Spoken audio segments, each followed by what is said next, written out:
Ahead on this episode of the Tiger Basketball Report, we'll be joined by the head coach of the Tigers, Pat Skerry, and discuss his team's recent matchups against Georgetown and Temple.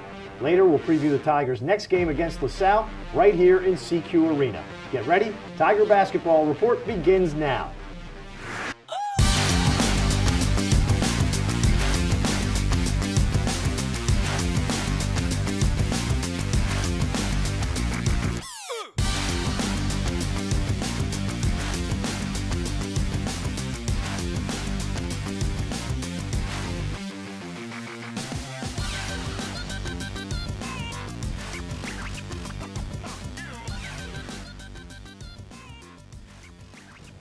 Hello, Tiger fans, and welcome to the Towson Sports Network studios for another episode of the Tiger Basketball Report. I'm your host, Spiro Marikas.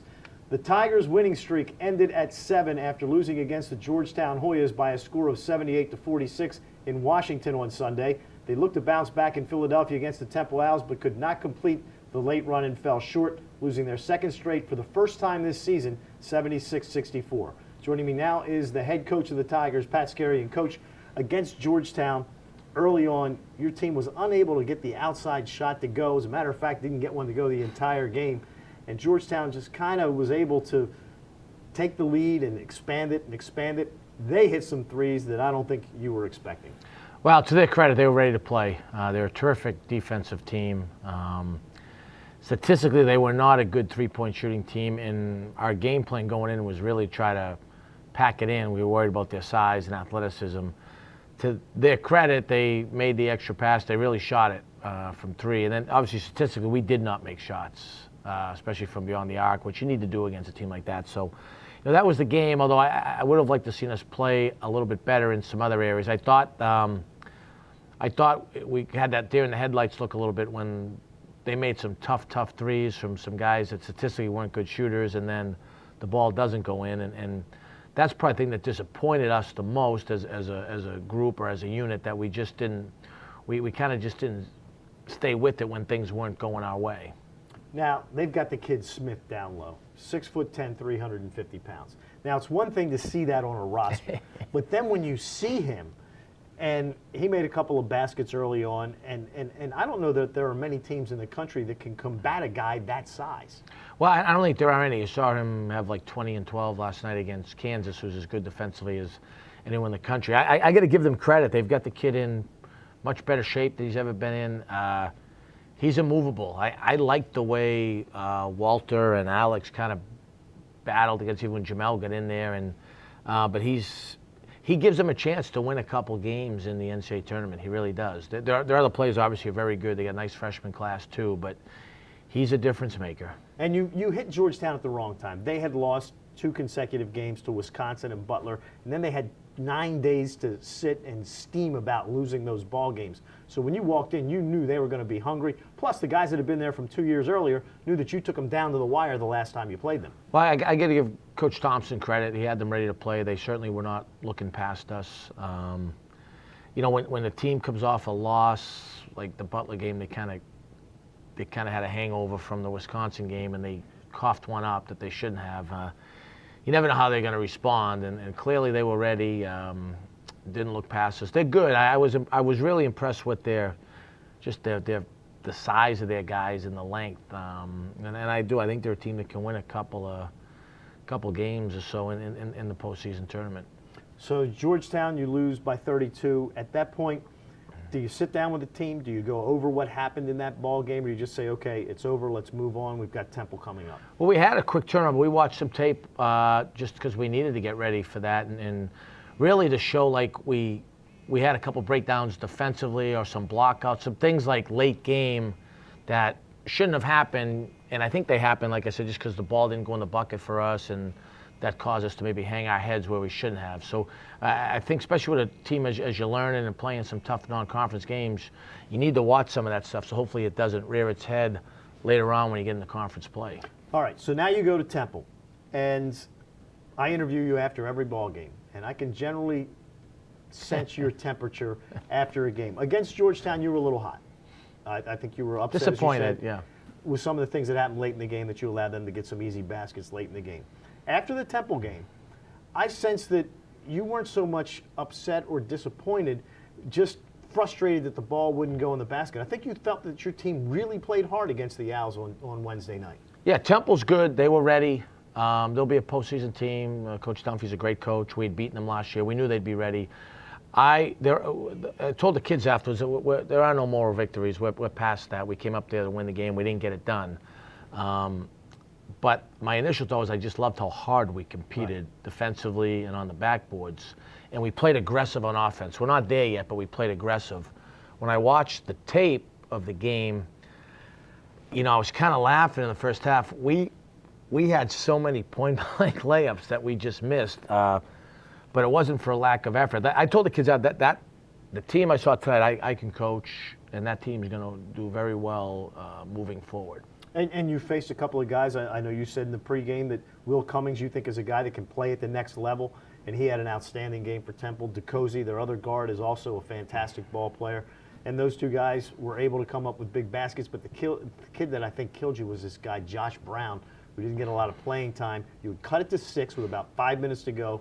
You played great defensively, about 5 seconds left on the shot clock, and he makes just his second 3 of the season, and a contested 3. Yeah, he did. They made like back-to-back threes late, shot clock winding down from statistically guys that weren't great shooters. But that, you know, it was a really good physical, hard-fought game. I think 2 really good defensive clubs, and that's kind of, you got to make some shots late. They made enough to get past us, but I liked how we played. I thought Steve Donahue does a very good job, former Boston College coach. I think said it best. Like both teams, I think grew and benefited from that. And he used to work for Fran Dunphy at Penn, and he says it's the best 30 minutes of basketball they've played this year, which is good. I wish they didn't do it last night, but our effort on the backboards was outstanding last night. I mean, golly, guys were just 50 rebounds. Yeah, guys are just 50 coming. rebounds. John Davis is an absolute savage,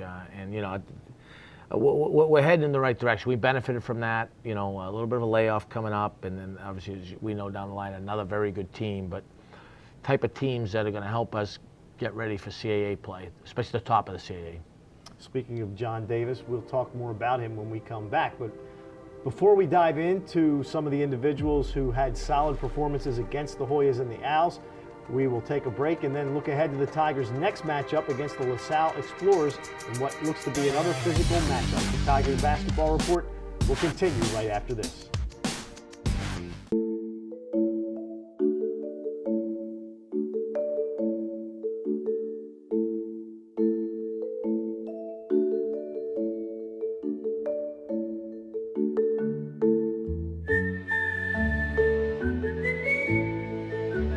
Virtual Wallet can help you be that person who's good with money.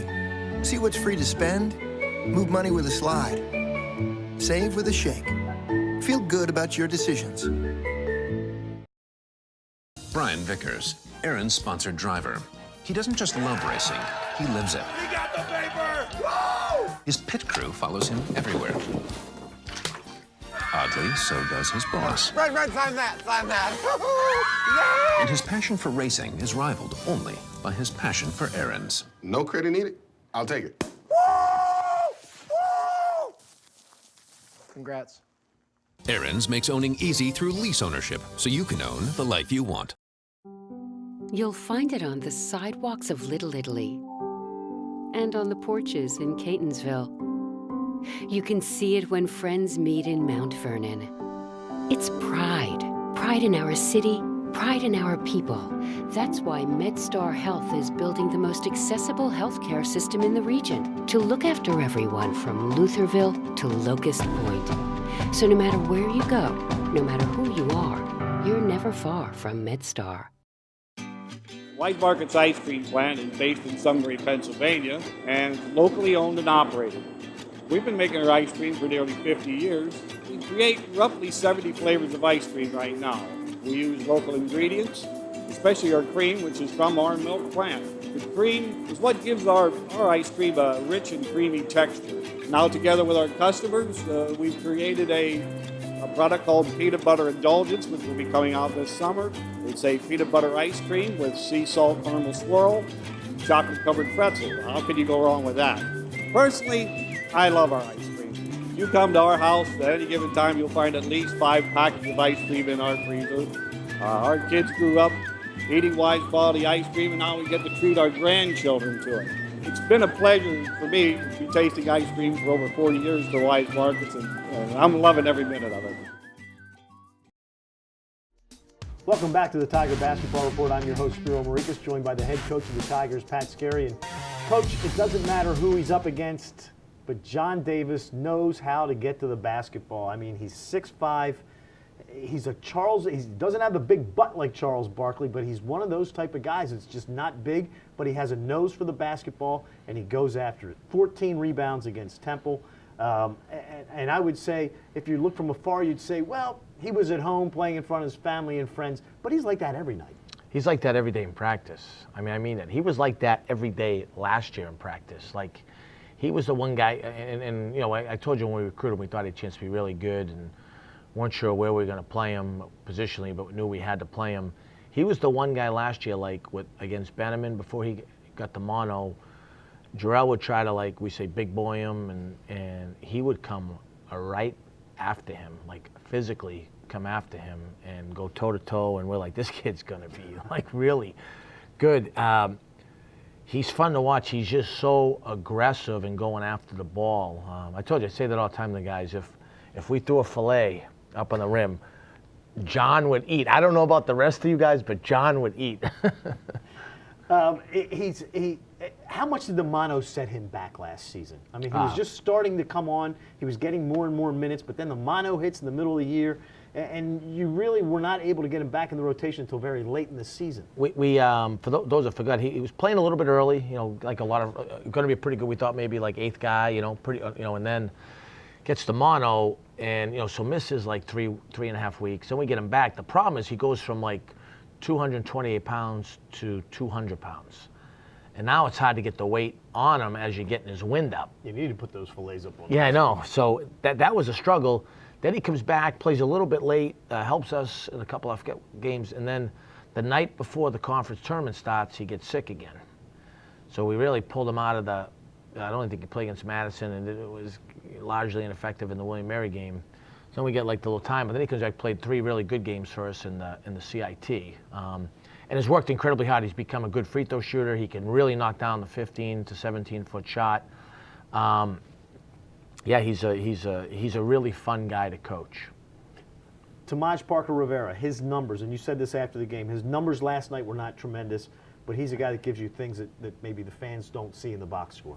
Yeah, I think he played really well. He guarded, he rebounded, he got to the foul line. We got to, you know, his numbers will go up as he continues to make more free throws, which he's such a worker that he will. He seems like he's got great form, though. He does. He's worked hard, and you saw him knock down a nice shot last night.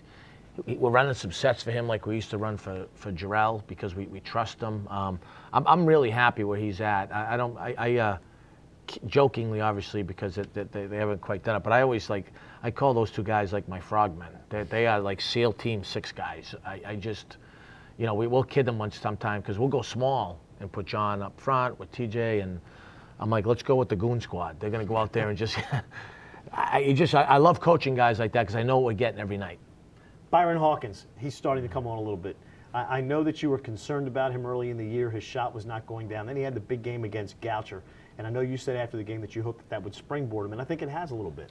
I was really happy with him last night. You know, I'm going to continue to ride him because I think as he comes along, it's going to really help us get to where we get to. But on the big stage I thought he finished the Georgetown game well, and then on the big stage last night, I thought he played very well. And he did a pretty good job defensively and made some plays, and we want him to be really aggressive on offense, especially in transition. He's capable. I think he wants to be good. I think he wants to be coached, and I think we're starting to see some of that, you know, moving forward. And these games against a Georgetown, a Temple, a LaSalle are going to really benefit him and then us because he's going to get some experience against some high-level clubs. Where do you see his role down the line? Year 2, year 3? Well, I think he can score, first of all. Do you see him as being your point guard of the future? Oh, absolutely, because he's firstly, and a guy that can score with the ball in his hands because his ability to shoot the ball, he gives us something we haven't had in the open floor, with just that speed. And you know, he's going to get stronger. It's just like a natural progression. But he's capable. Like he stuck a big shot into the half, and I think as he gets, it's like anything, you get some game experience. His confidence should be really high after last night, I would imagine. Just, you know, he was upset we lost. Right. But to be able to kind of do some things against that level of team is going to benefit him moving forward. As he gets better and better, what does that do to 4?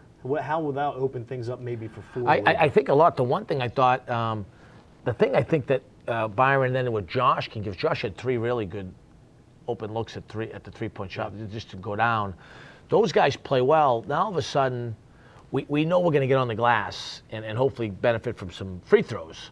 But now we know 4 can shoot. If Byron and Josh, which I know they're capable, and then Alex, now we have something we've never really had since I've been here. And we saw some flashes when we got back and made that a war late. All of a sudden, like, there was some spacing. We're making some threes, and I'm excited. I thought our guys finally offensively were really aggressive. We hadn't been that aggressive maybe since Monmouth. Mm-hmm. And we need to play more like that offensively, and we will moving forward.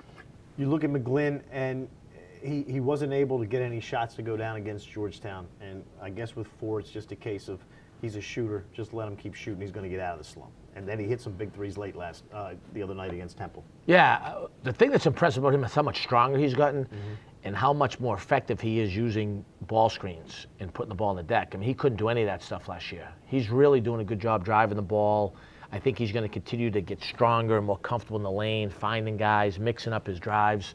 But I told him after the game, and actually we met for a while today, I'm really proud of the way he's playing. I think he's taken a major step forward, and he needs to continue to do that. I thought even last night he did a pretty good job trying to help show others the right way, and that's important, leadership. He's also become a vocal leader on the floor. You can see him talking to guys, pumping guys up, which we did not see last year. No, and he's trying to do more of that. That's important, that we do that, and we have a chance to have better leadership than we've ever had. And I think, like I was telling you, these guys' intent is really good. Now as they're getting some game experience in adverse conditions, I think that's going to really benefit us moving forward. Exactly, and they learned from the guys from last year. I mean, that's where the culture was set with that team from last season. Absolutely.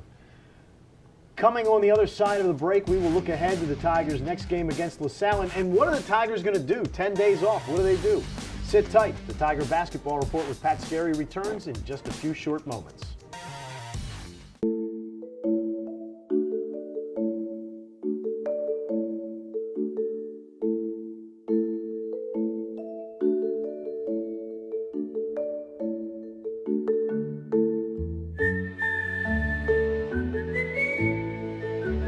Virtual Wallet can help you be that person who's good with money.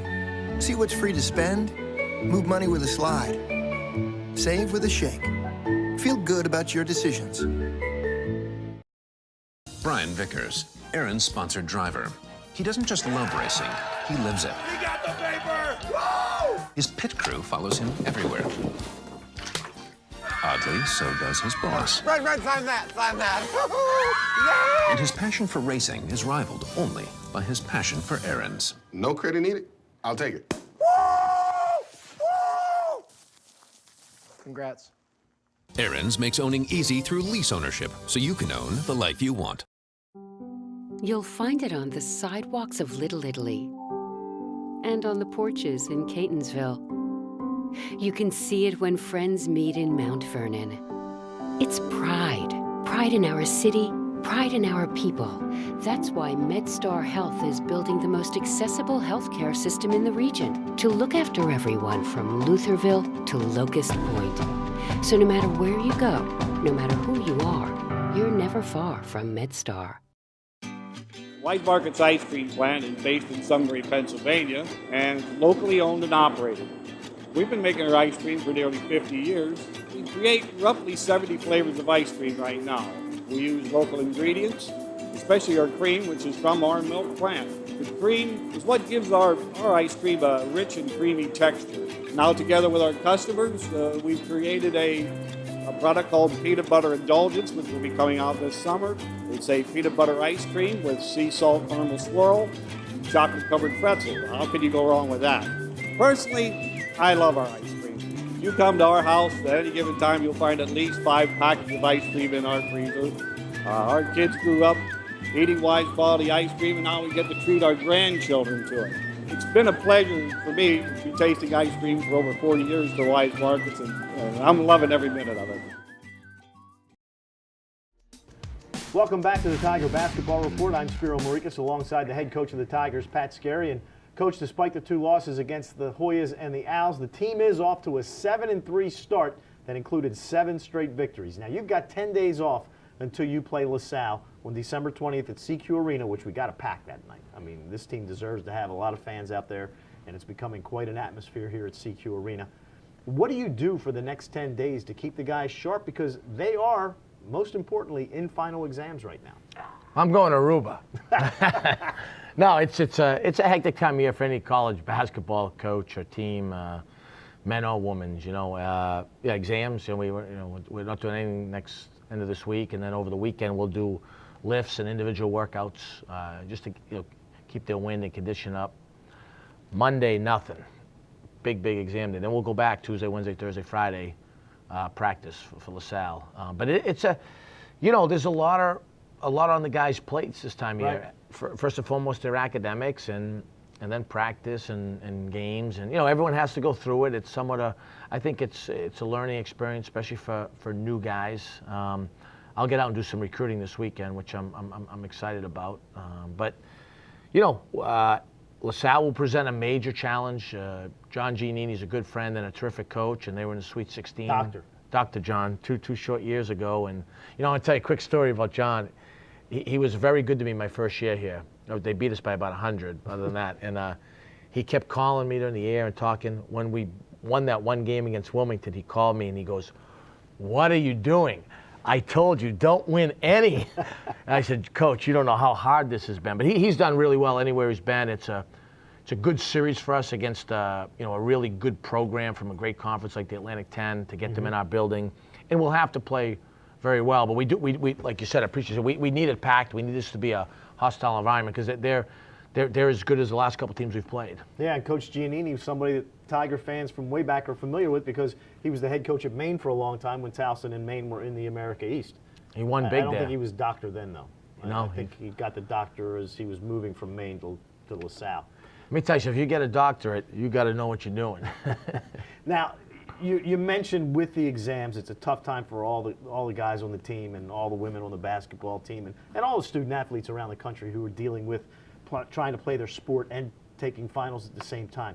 For freshmen, is there anything you can do to make it easier for them? Because this is the first time they've ever gone through this. That's a great question. I mean, we tried. We have tremendous academic support here, and Dixie Wingler and Jeff Gordon and just our whole institution. So you try to do that and prepare them with time management and note-taking and being diligent. But I don't know, until you go through it, you're away from home and you hope you got to make sure you're eating right, sleeping right. And it's a lot. It's a lot. And sometimes as coaches, when the ball goes up, you're not worried about if Joe Schmo's had enough sleep or, got his notes and everything. So we had to play and then start on Wednesday and then start exams on today, Thursday, and then we're off during exams. And there's just, but there's no way around. And basketball's a tricky sport because you're a two semester. Yeah, right. It is what it is.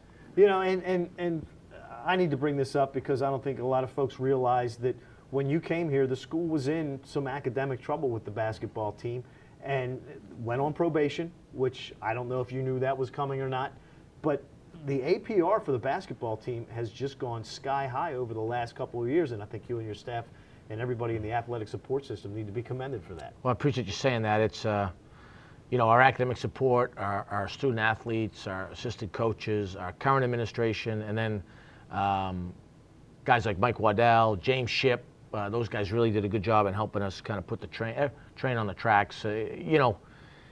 We say all the time, you and I talk about this, we're good friends, that's infrastructure. That's just as important as out-of-bounds plays, and that's why I'm excited about Tim and his staff understanding we've got to get more home games, and that's infrastructure, and all those things help a program continue to move forward. That's what excites me about Towson and our university, whether it's academics or our football or our softball pro.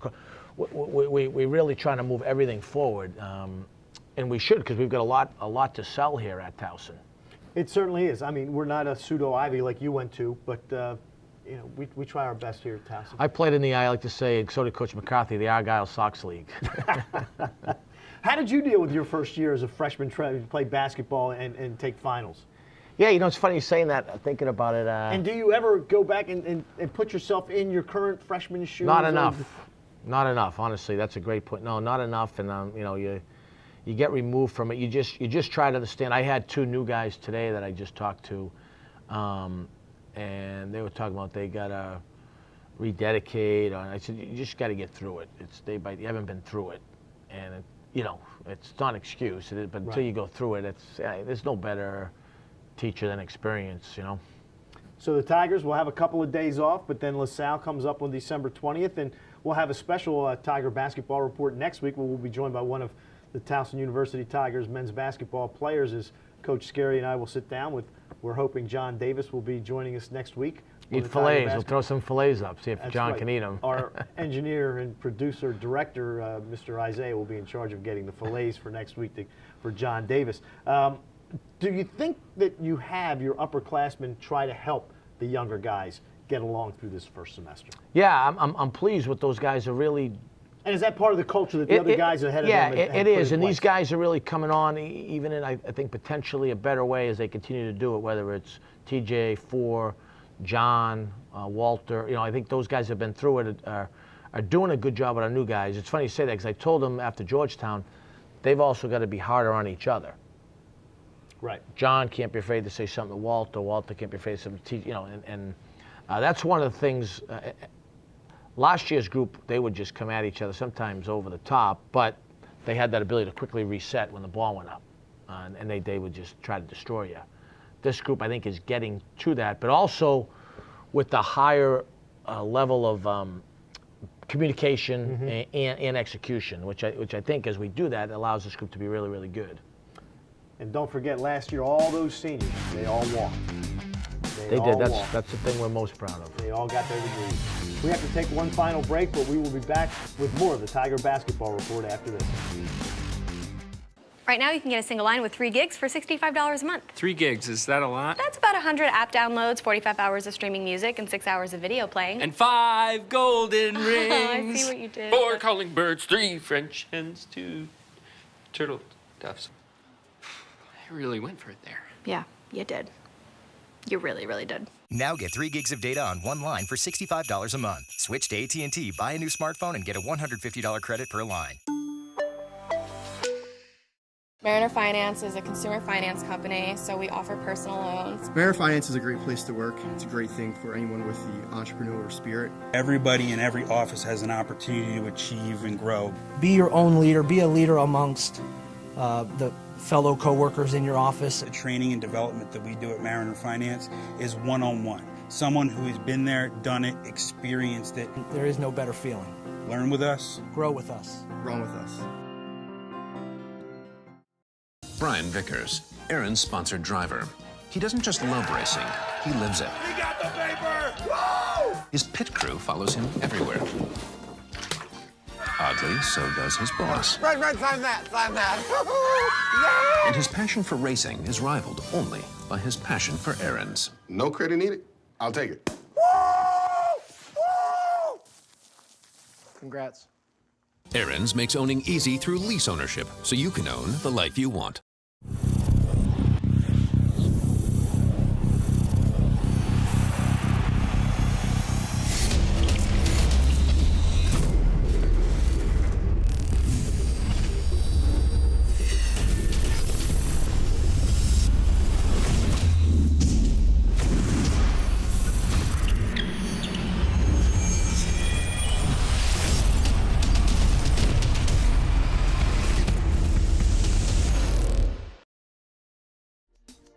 Welcome back to the Tiger Basketball Report. And Coach, thanks for joining us. I would say good luck against LaSalle, but we'll talk next week. Let me leave you with this. One day of practice is just like one day of clean living. It doesn't do you any good. I like that, my friend. 2 bits, 4 bits, 6 bits of peso, all for Spiro. Stand up and say so. As we have mentioned, the Tigers have their next game right here in CQ Arena against the LaSalle Explorers next Saturday. Tip-off starts at 7 p.m. and you can follow the action live right here on TowsonTigers.com or on your smartphone or tablet, or tune in to CBS Sports Radio 1300 AM. Coverage starts at 6:45 with the Coors Light Countdown to Tip-Off, hosted by myself and Jerry Bembry. That's going to do it for this week's episode of the Tiger Basketball Report. For Pat Scarry, I'm Spiro Marikas. Have a great weekend and go Tigers.